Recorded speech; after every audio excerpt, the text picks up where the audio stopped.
আজকের এই আসলে পরীক্ষার অনেক কিছু আছে।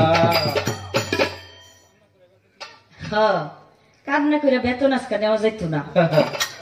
দরকার আমি বলছিলাম কি, আমি শরীয়তের সকল কাজ করি, কিন্তু আমার গুরু দেওয়ার কারণটা কি? আমার কথা হচ্ছে এইরকম,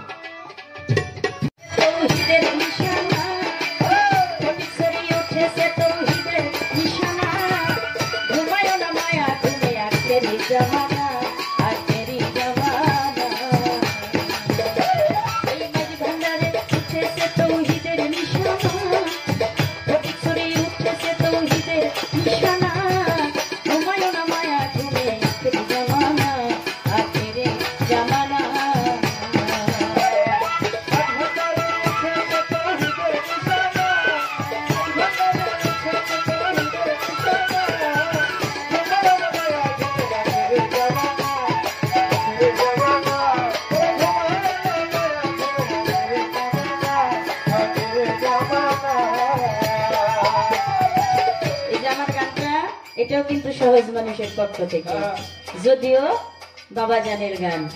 যতগুলি গান করব আশা করি আমার দয়াল মুতালিব আল ভান্ডারী দয়ালের হুকুম ছাড়া অন্য লাইনে আমি যাব না ইনশাআল্লাহ।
রে জমানা ওই ঘাট ভান্ডারে উঠেছে ঈদের নিশান ঘাট ভান্ডারে উঠেছে ঈদের নিশান ঘুমায়ো না মায়া তুমি রে জমানা আছে রে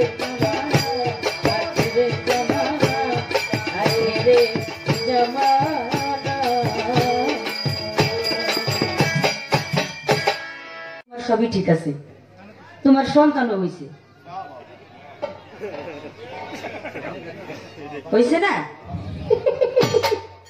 এই ভূতের আসে আসে কেন বাচ্চা কাচ্চাও হয়েছে খালি শুধু একটু বাহিরের আলোটা নাই ভিতরের আলো যদি আল্লাহ দান না করতো তাহলে বেহালা বাজায় তো গান গাইতে পারতো না পারতো গান শিখতে একটা ব্রেন লাগে না এই ব্রেনটাও তো তোমাকে আল্লাহ দিচ্ছে দেখো তুমি একটু আরেকটু তোমাকে ভাবতে হবে ভেবে চিন্তে কথা বলতে হবে ভেবে চিন্তে কি আমি ভুল বলছি বাবাজি ভেবে চিন্তে কথা বলতে হবে যেমন চাইবা তেমন পাইবা যেমন চাইবা তেমন পাইবা চাওয়ার মতো চাইতে জানলে দয়াল কাউরে বিফলে দেয় না রে ডাকার মতো ডাকতে জানলে বান্ধব কাউরে ফেলে যায় না এই সমস্ত পর্যায়ে পৌঁছাইতে পারলে যেই জায়গায় নিবা আমাকে ইনশাল্লাহ আমি সেখানেই নিব আমি মইনের গোলাম এটাও তোমার মাথায় রাখতে হবে গোলামি 1 সেকেন্ড 1 ঘন্টা 2 ঘন্টা 5 ঘন্টা বছরের পর বছরও করা যায় আবার বাবা যদি দয়া করে কবুল করেও নিতে পারে বাজান কি সামনে গেলে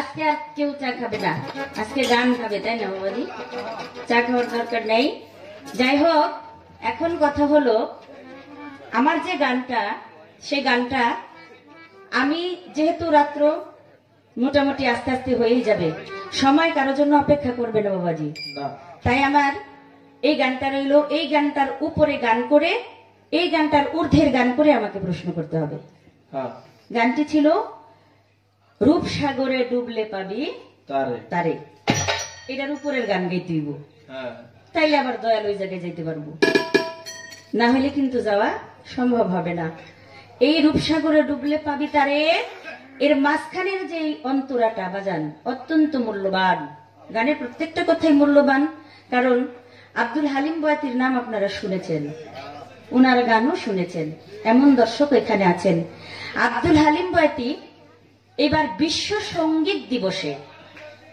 এই কথা বলা বিশ্ব সঙ্গীত দিবসে আমাকে বাংলাদেশ শিল্পকলা জাতীয় শিল্পকলা একাডেমি থেকে ফোন করা হয়েছে যে আসেন আমাদের বিশ্ব সঙ্গীত দিবস বিশ্ব সঙ্গীত দিবসে কিন্তু সবাই দাওয়াত পায় না বাজান তো আপনাদের চরণ আশীর্বাদে বাংলাদেশ বেতার টেলিভিশন স্পেশাল গ্রেড আমার আমি গীতিকার কণ্ঠশিল্পী জাতীয় শিল্পকলা একাডেমির নিয়মিত কণ্ঠশিল্পী তো সেই হিসাবে তাদের লিস্টে একটা নাম তো থাকে তো আমাকে ডাকছে আমি যাওয়ার পরে বিশাল একটা পর্দা বিশাল পর্দা এরকম অডিয়েন্স হলরুমের ভিতরে বসে আছে এই পর্দাটার ভিতরে মানে সারা বিশ্বের মধ্যে যাদের যাদের প্রতিভা যারা গুণী ব্যক্তি তাদের ছবিগুলি আসতেছে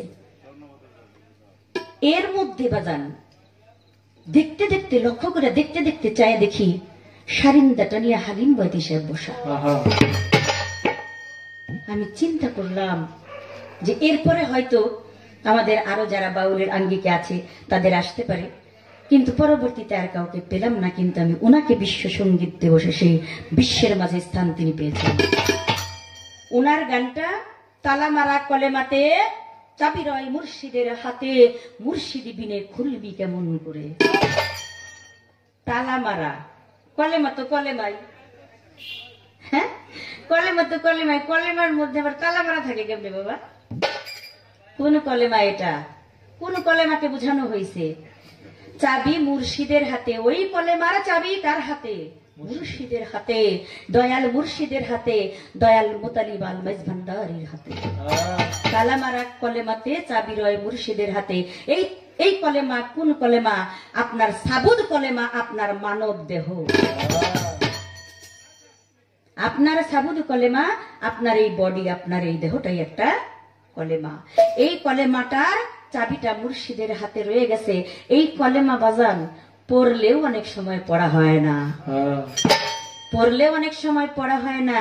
তাই কবি বলেছেন, এই কলেমাই তুমি হাজার হাজার লক্ষ লক্ষ কোটি বার পড়বা, এই কলেমাই এক সময় তোমাকে টানতে টানতে দুদকের দিকে নিয়ে যাবে। কিন্তু এই কলেমা শুধু পড়লে হবে না, কি করতে হবে? কলেমা আপনাকে হইতে হবে। যার জন্য আমি মূল্যবান কথাগুলি রেখে গেলাম। দেখা যাক সামনে কি বলে। আমি দেখেছি আব্দুল খালেক দেওয়ান সাহেব, মালেক দেওয়ান সাহেব, আমার উস্তাদ জনাব পাগল বাচ্চু সাহেব গান করলে ওনাদের সাথে যদি আমার উস্তাদকে কখনো শিষ্যের বা ভক্তের পালা দেওয়া হয়েছে, সারা রাতে ওনারা কিছু জিগায় নাই।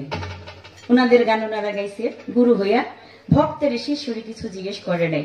কিন্তু জিজ্ঞেস করার কিছু না থাকলেও আজকের এই আসলে পরীক্ষার অনেক কিছু আছে।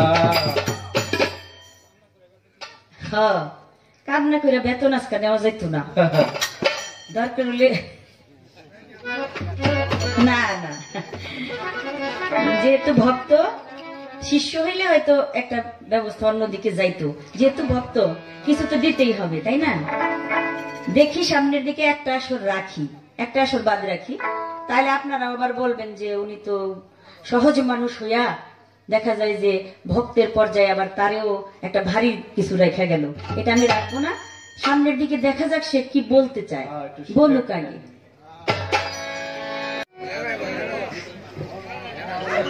হ্যালো,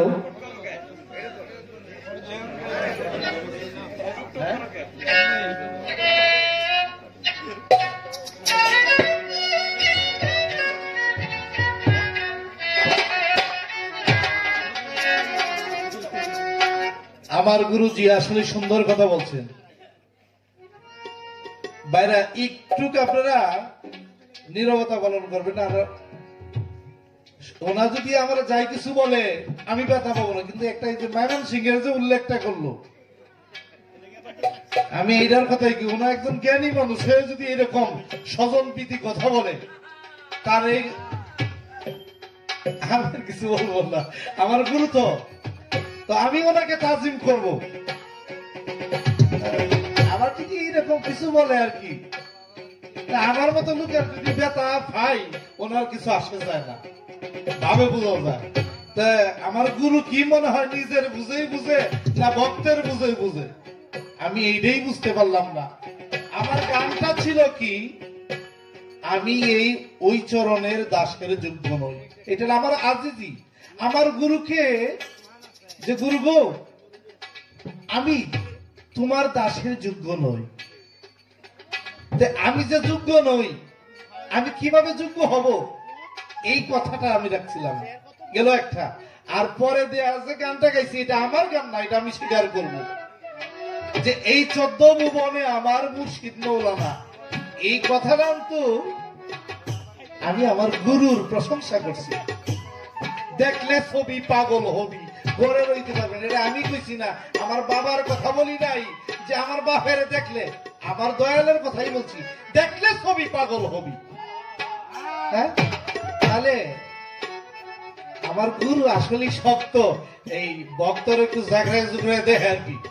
তো আমি ওনার মতো না, ওনার যে জ্ঞানী মানুষ, এরকম যদি হইতাম তাহলে তো আমি গুরু থাকতাম, তাহলে আমি ভক্ত হইলাম কারণটা কি। তো যাই হোক, আর আমার কথাটা ছিল কি, আমি 5 ওয়াক্ত নামাজ পড়ি, রোজা রাখি, শরীয়তের সকল কিছু কাজ করি। আমার গুরু ধরতে হবে কারণটা কি, আমারও তো বাবা মা আছে, আমার কথা ছিল এইটা। আর ওনার বলছে যে আমার বাবা আছে, আমি গুরু কেন ধরবো, কথাটা আমি এইরকম ভাবে বলি নাই। আমি বলছিলাম কি, আমি শরীয়তের সকল কাজ করি, কিন্তু আমার গুরু দেওয়ার কারণটা কি, আমার কথা ছিল এইরকম। আসলে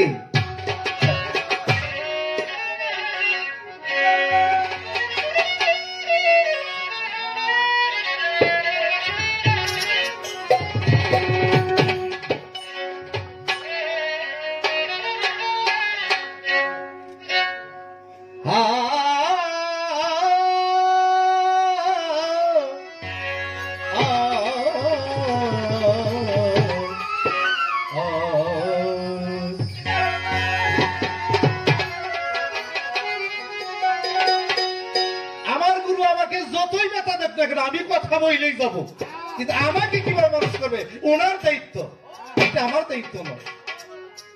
আমার গুরু, এখন আমি এই কবি জালালউদ্দিন সাহেবের একটি গান গাইব, প্রত্যেকটি কথায় কথায় এখানে প্রশ্নবোধক। তো প্রশ্ন আমি যদি আমার গুরুরে প্রশ্ন না করতে পারি, একালি গুরুর একালি শৈলে এই টিপলাম আর গেলাম গা, এবার তো আমার জীবন এই যদি চলে যায় তাহলে পাইব কি?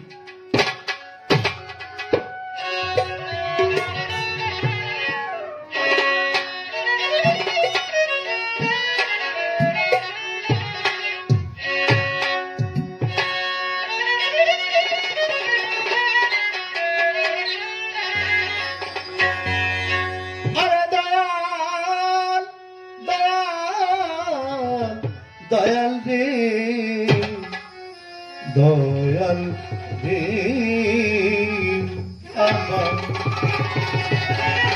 আমি জন্মের আগে খাইতে গেলাম, জন্মের আগে খাইতে গেলাম উঠের বাড়ির নিমন্ত্রণ, উল্টা কথা বাউ করিয়া দিয়া যাও হে গুরুধন, উল্টা কথা বাউ করিয়া দিয়া যাও হে গুরুধন।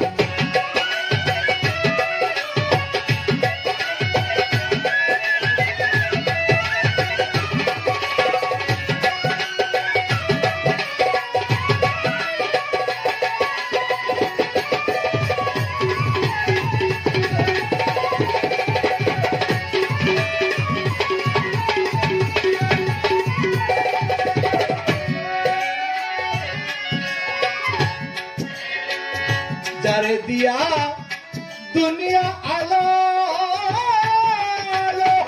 তারে কেন দেখতে গেল, যারে দিয়া দুনিয়া আলো তারে কেন দেখতে গেল, সাপের মনি ভেঙ্গি নিল,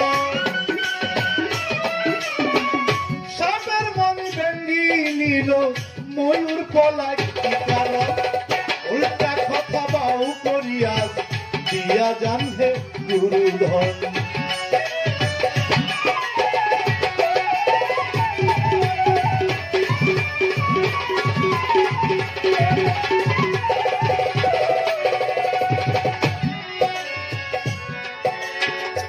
মা যেদিন যুবতী ছিল বাবার সেদিন মৃত হলো,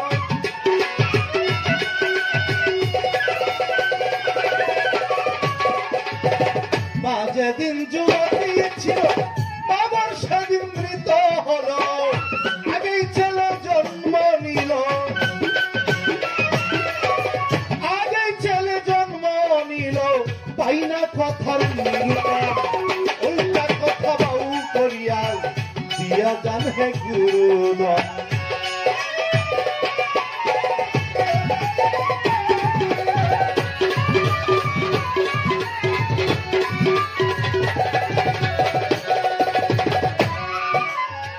মায়ের দেখা পেলাম পথে,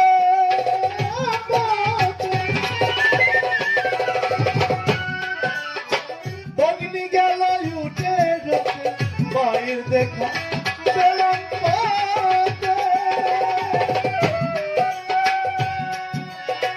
বগনি গেল উঠে রোতে, অমাবস্যা পূর্ণিমা গতে, অমাবস্যা পূর্ণিমা গতে কোথায় লাগে চন্দ্রগ্রহণ, উল্টা কথা বাউ করিয়া দিয়া যান হে গুরুধন।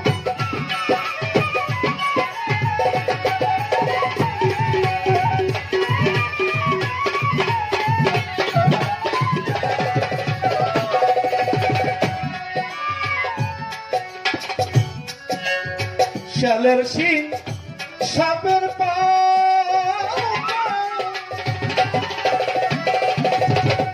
জলদি করে আমার দেখা, শালের সিং সাপের পা, জলদি করে আমার দেখা, সাধক জ্বালালে ঠিক বলে যাও, ও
নকল জানে, এটা আমি আগে জানতাম না। এই গুরু যে এত সুন্দর সুন্দর বলে, আগে আমি এইগুলি করতাম না। এখন আপনারও বয়স হয়েছে, আমারও বয়স হয়েছে, কিন্তু দেখা যায় যে আমরা যদি একটা ফাঁসিকি কথা বলি, এটা হয় না। তো আমার কথার প্রসঙ্গে আপনি কথা বলছেন, কিন্তু আমি তো বেয়াদবি করতে পারি না যে আমি একটা নকল বলবো, এই কথা বলবো। সেই এক ব্যক্তি আগে এখন যে এইভাবে স্বাস্থ্যসম্মত পায়খানা, আগে তো এইগুলি কম ছিল। এই যে গ্রাম দেশের মধ্যে কি এইটা তো ঢাকা শহরে নাই, আমাদের গ্রাম দেশে করতো কি, এই যে উষা জাঙ্গাল দেখে না পায়খানা করে দিত। এক ব্যাগ করলে পায়খানা করছে, যে কাঠ আছে না, এই কাঠ আছে সেইটাকে করছে, আধা ভাত হয়ে পায়খানা দিচ্ছে, কাঠ আমার সে দৌড়। কিরে, আমি তো কামে লয়ে গেছি। হ্যাঁ, দেখা যায় এই পায়খানা আমার দৌড় মারে। সকালে করতেছে কি, বউরে কয় তুমি তো হাত মুখ ধুয়ে হোক, বাথরুম করে হোক। তুমি বাথরুম করা লাগবে না, বলে আমি বিছনাথ বই পায়খানা করে দেবো। বলে রে কি কর, বলে না বিছনাথ বই পায়খানা করবো কি, এখানে পারবো তোমার পায়খানা। তাহলে বেহল আমি গত রাত থেকে কামে লইছি। বলে কিভাবে হইছো, বলে আমি পায়খানা করলেই দৌড় মারে। হ্যাঁ করছে কি, পরে পায়খানা তো করছে বিছনার মধ্যে করিয়া লাড়ি দেবারি শুরু করছে। লাড়ি দেবারি হইতেছে, পায়খানা দর্শ করে না। বলে হারাম দাদা, গত রাত দেখছি দৌড় মারছে, আমি পায়খানা করতেই, আজকে পায়খানা যাস না। কারণ আসলে আমার দশা হয়েছিল।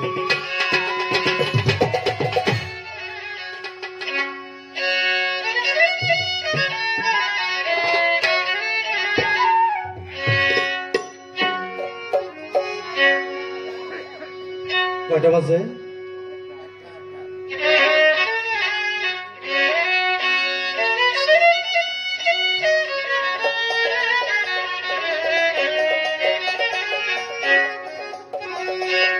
আমি দুঃখ পাইয়া তোর লাগিয়া রে, দুঃখ পাইয়া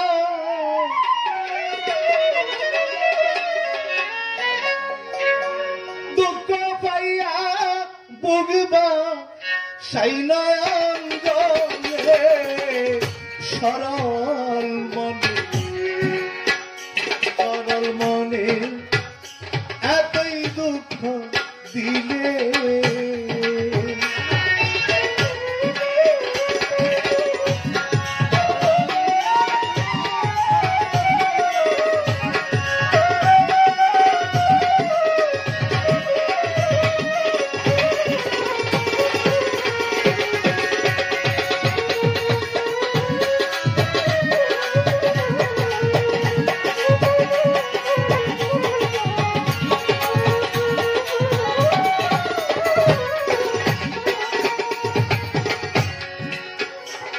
আমি দুঃখ পাইয়া তোর লাগিয়া, দরদ দুঃখ পাইয়া তোর লাগিয়া, সাই নয়ন জলে, সরল মনে এতই দুঃখ দিলে।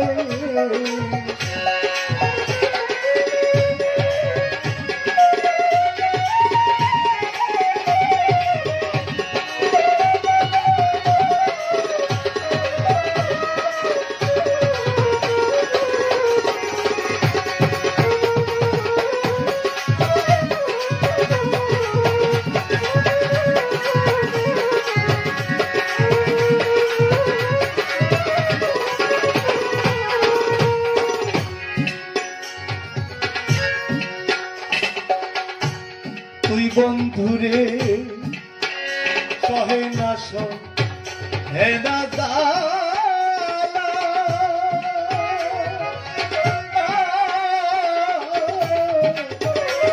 আমি না কইরা প্রেম ছিলাম বালা গো।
তুই বন্ধুরে বিশ্বাস করে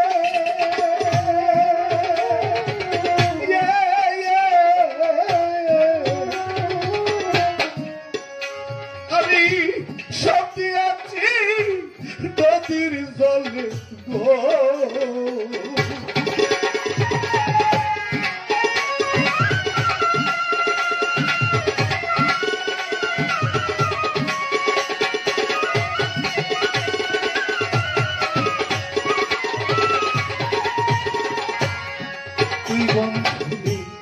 বিশ্বাস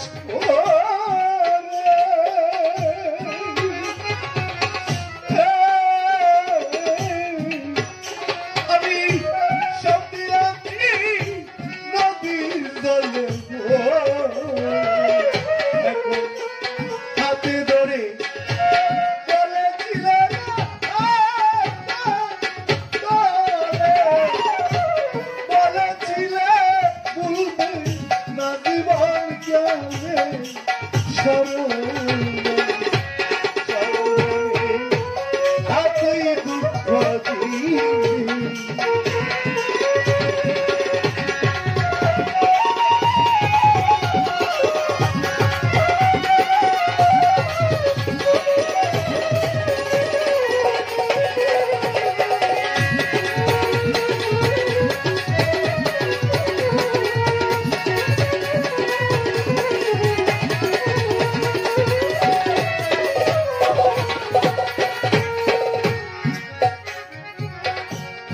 আসলে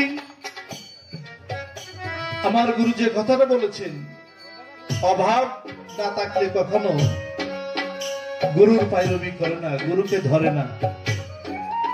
এমনকি একজন সহজ মানুষ বুঝে না, আমরা সেই অভাবে আপন মুর্শিদের কাছে একজন গুরুর দীক্ষা নিতে হয়।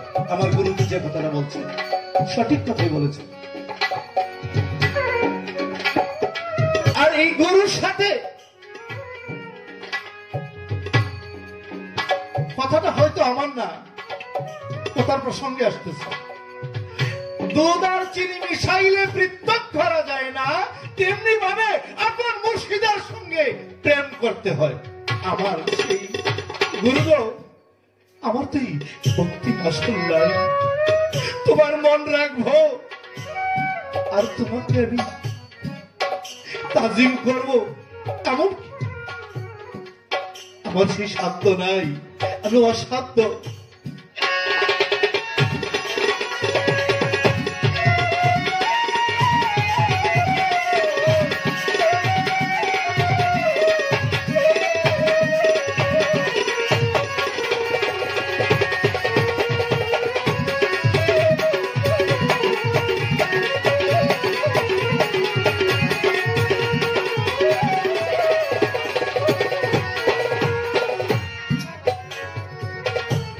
গুরু গো, ও আমার দরদি, আমার দয়াল,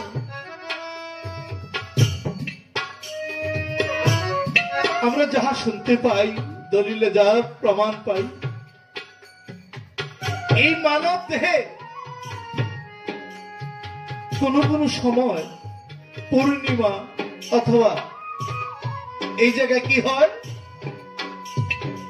অমাবস্যা হয়, আমরা সেটা বুঝি না। গুরু ও আমার দয়াল দরদি, দয়া করে আমাদেরকে বুঝাইবেন। আর বিশেষ করে মৌলানা রুমি বলছেন, যতক্ষণ বড় একটা মানুষের মধ্যে ওয়াজেদের হাল না আসে, সেই ব্যক্তিটা কি গাদার চেয়ে নিকৃষ্ট। ইমাম গাজালি রহমাতুল্লাহ একই কথা বলছেন, শেখ সাদি রহমাতুল্লাহ একই কথা বলছেন, বড় বিশ্বাস ওনার কিতাবেও বলছেন, যার পীর নাই তার পীর শয়তান। এটা আগেই সমাধান হয়েছে, আমি পাইছি।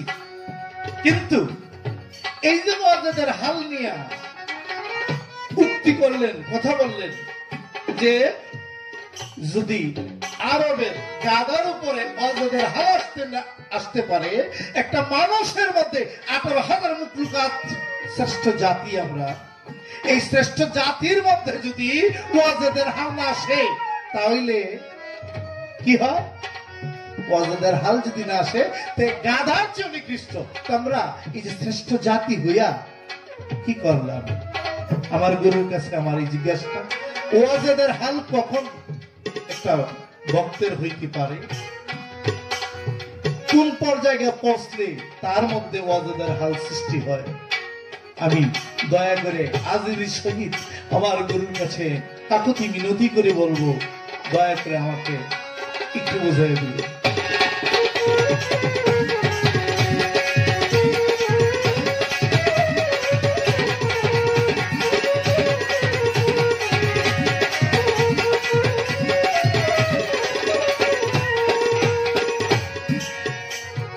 তুমি বন্ধু তাক সুখে,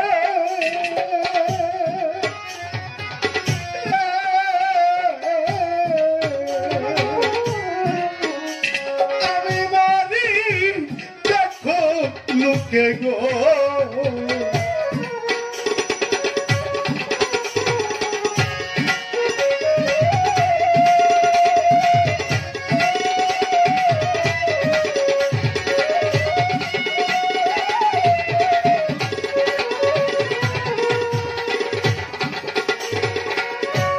তুমি দয়াল তাক সুখে, আমার দরদি মুতালিব সাহেব বাজার গো, আমি মারি দেখো লোকে গো, মীরা জালি মরণ কালে নবীরা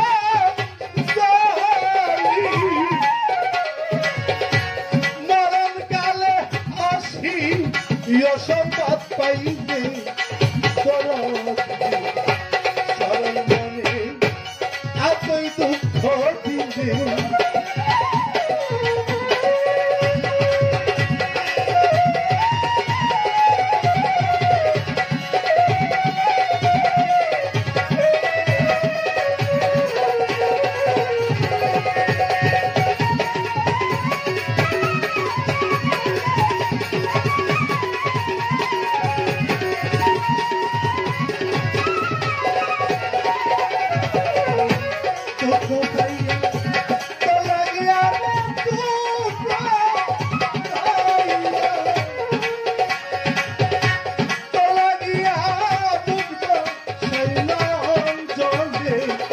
Oh